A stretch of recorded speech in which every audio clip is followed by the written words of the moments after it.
Hey, in this video we will go through 7 steps in order to visualize our wanting desire so we will be able to manifest it. I'm sharing here with this video my own personal practice that I'm doing it like almost every day.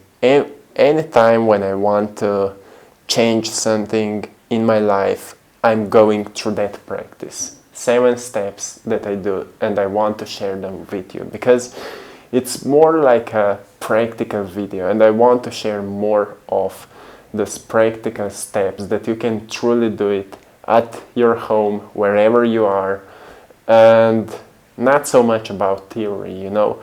We need that practical steps. So that's what I want to share with you today.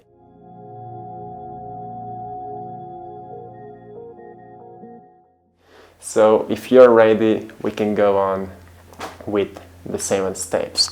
So the first one, the start of meditation, is calm down. Calm down your analytical mind. What it means? It means that when we finally find the most comfortable position, the position where we will be meditating, I prefer sitting down on the floor, on a chair, somewhere where we will be comfortable. So we will not be thinking about the pain in our body, we will not be thinking about our environment. If you have any noise around yourself, put the headphones in and turn on some inspiring music. So you will be lifted, you will be inspired by the music. And then focus on breathing. At the beginning, just start breathing deeply and more calm. Okay? You can do it. I know you can. The second one is awaken your heart. How we can do it? You know, where we place our attention is where we place our energy. You know that. You heard it from Dr. Joe Dispenza, you heard it from me, you heard it from many other people. And it means that from the first step, when we slow down our breathing and we start breathing deeply, we become more aware of the breath which we are breathing in. And when we place our attention onto our heart,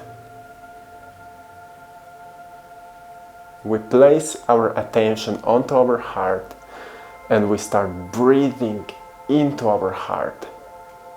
That's how we can awaken our heart. So the first step, calm down. The second step, awaken your heart. I will put my camera here, so it will be for me much easier to talk that way, and for you probably will be also better because it will not be so much shaking. Okay, we can go on. So when you will awaken your heart, you know, attention will be on your heart and you will be breathing into your heart.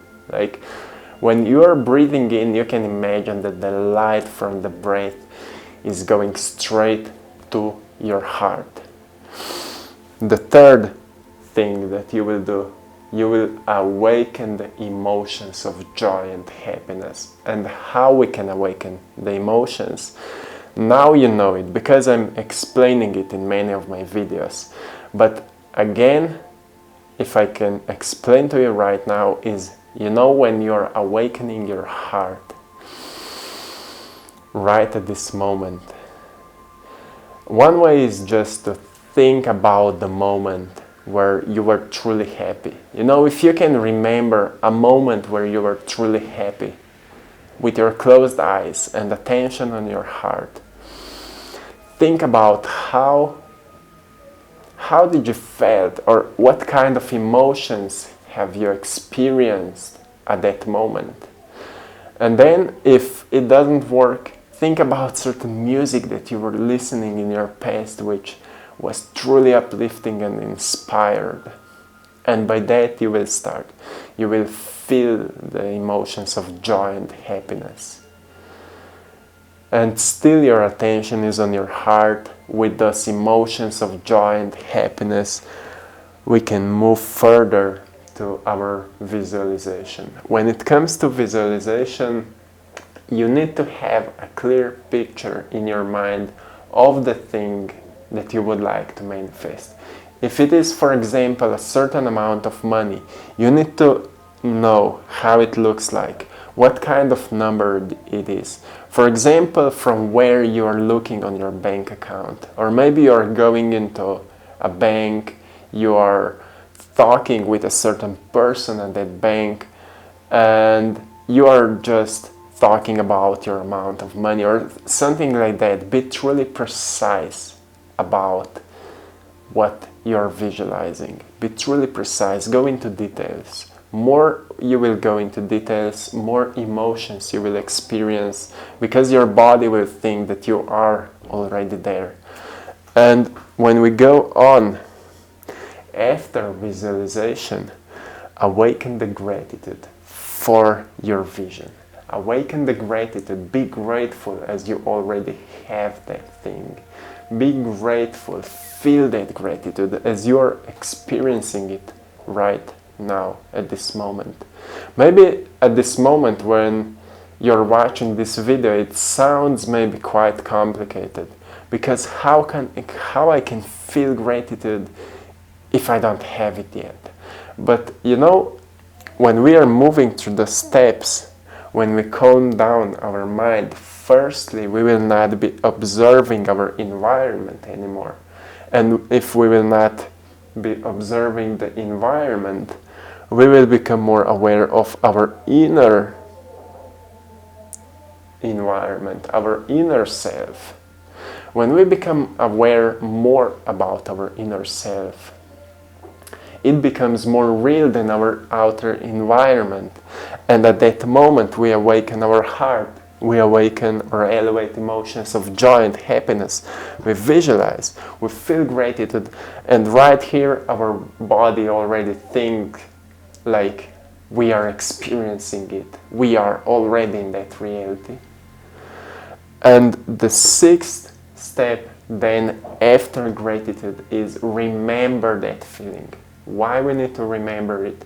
Because any time in a day, for example, if you're doing it in the morning, I prefer to you to do it in the morning.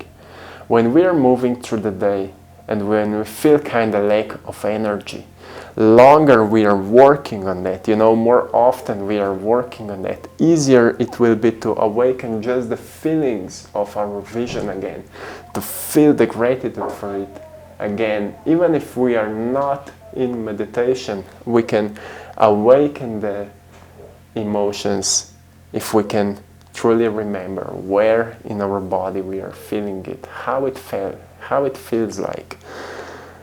And the seventh, the last one, is open your heart. But I wrote here, don't look for results. Why this is important?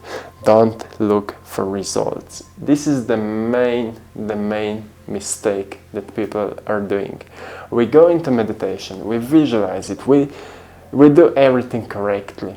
But when we come out, we start looking, oh, did it happen yet? Can I see somewhere my results? And at that moment, we separate ourselves from the vision again. We separate ourselves because we start observing the reality as it is, not as how we want it to be. And at that moment, we are separated again and we are in lack, and we start producing the energy of lackness, or lack, if that is the word. We start producing that energy of not having it, and we start manifesting again more events and things which will affirm that we don't have it yet. So what I want you to do when you finish this meditation, feel as you have it and walk as you have it. Be connected with your vision. And if it is hard for you, find people who already have it. Whatever you are wanting or trying to manifest, find people who already have it. And just observe them. Look at them, what they're doing, how they're talking, how they're thinking, whatever it is, if it is money or whatever. Observe people who already have what you want. Don't look at your environment as, oh, I don't have it yet, I don't know how I will get it.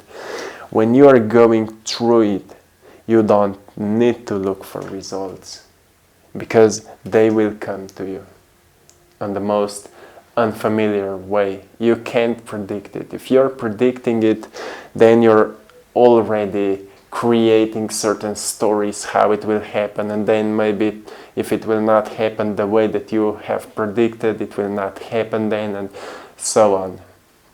So stop looking, once again, stop looking for the results, but rather remember the feelings that you are experiencing when you're visualizing it, and always get back to these feelings. When you're losing the connection with your vision, get back to your feelings. If you can't awaken them, go back through the process, and every time when you will go through it, it will be easier.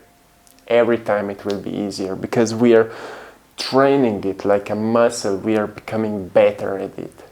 And you will see sooner or later you will become really good at manifestation. At the beginning, for me, it took me almost a year. But now when I'm visualizing something, it comes like in a few days. But it really depends what it is, you know, how much of limited beliefs I have about a certain thing. So it's a lot about our limitations that we are setting to ourselves. But limits are just, you know, stories. Those are stories. Like, I would say this guy here have limits here, what he can experience, and when he overcome those limits, when he overcome, you know, when he find out that his limits are not here, but maybe here, or maybe those limits don't even exist, he start manifesting greater results. And that's it. So if you have a question how to overcome limited beliefs, write in the comments below. Also write in the comments below if it was helpful. And that's it for today. I'm sending you all blessings and love. Have a beautiful day, my friends, and see you soon.